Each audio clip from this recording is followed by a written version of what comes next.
Hi there everybody, Sego StarCraft game number 3, epic fail, up against Shores up here in the top left.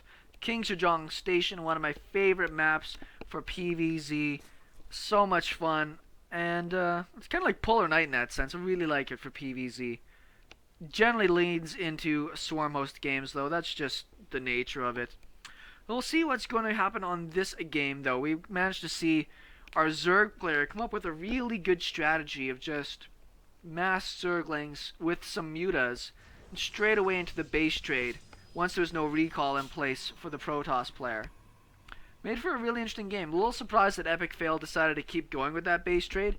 I don't think he needed to be in that rush. Could have waited on 3 bases, maybe even moved up to 4 with his really well upgraded Blink Stalkers.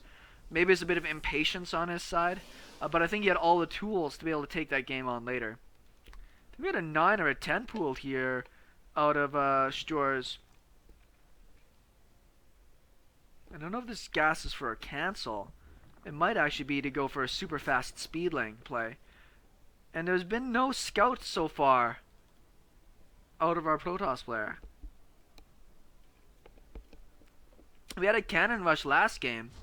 Who knows, maybe we're going to get cheese against cheese.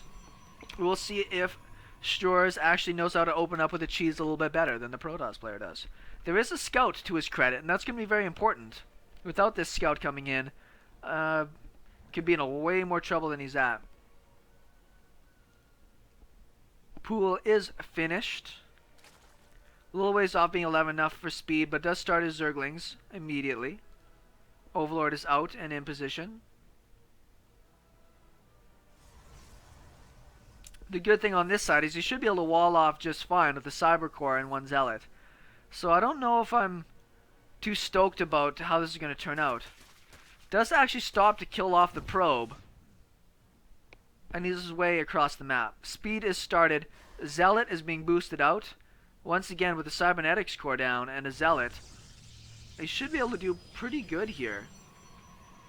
A little worried for Stores. I don't know if this is going to be able to work out for him. It's not a 6 pool with like a guaranteed amount of Zerglings in there. You know, it's a bit of a delayed pool with gas. So wall-off is already complete. Second Zealot is on the way, just to make sure. Still more Zerglings moving across the map. You can see on the mini-map as we're watching the action down here at the bottom. Great positioning on that Zealot. Minimizes the attacks quite a bit. That one Zergling just wanted to get it over with, I suppose. Not the best control there. The weakened ones went in first. Zealots, they can just hold on forever there. Maybe we're going to see a Baneling Nest. That's the only other thing I could think would be a follow-up in this case. Yes, he's throwing back on gas. So I've got to assume a Baneling Nest is going to be on the way. Still seems quite doomed to me. He's still making Zerglings here, so he's still pretty committed to this all-in.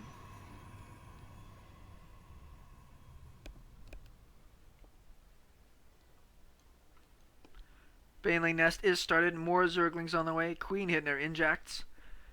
And I just wonder. I mean, it's 20 probes to 10 drones. Could the Protoss player, sorry, the Zerg player, just normalize this game? Twilight Council's telling me this is likely going to be a Dark Shrine.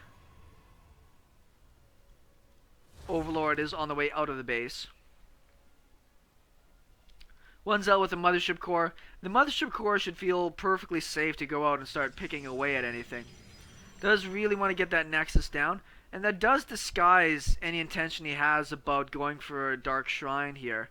Really making his opponent think like he's just focusing on getting that expansion up.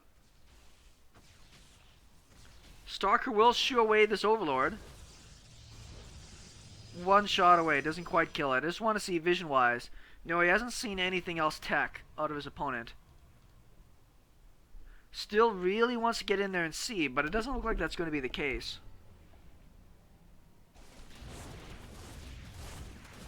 Very smart not to waste Banelings on that.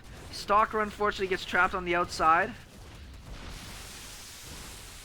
Banelings trading into some of the buildings here. Throwing down another building behind the Zealot would work out quite well. I think there's 1 Baneling left in here.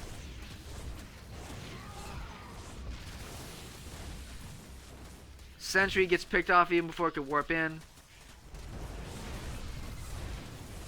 Photon Overcharge is available. Will unpower everything, it looks like here, though. Just barely. Nope, there's a pylon still in there. So the supplies are even. Managed to get 2 probes in that from the looks of things.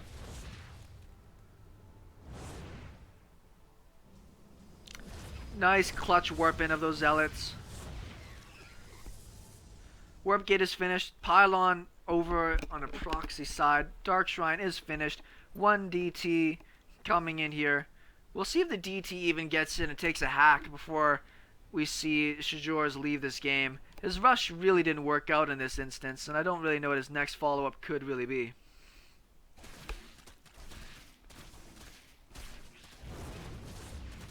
We'll manage to get himself a couple of probes here. 3 probes are the best probes. Not that long for a Photon Overcharge. There's a DT now in position to defend.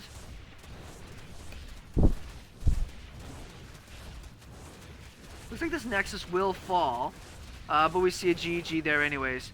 Maybe he saw one of the Dark Templars or something like that, but he was toast regardless.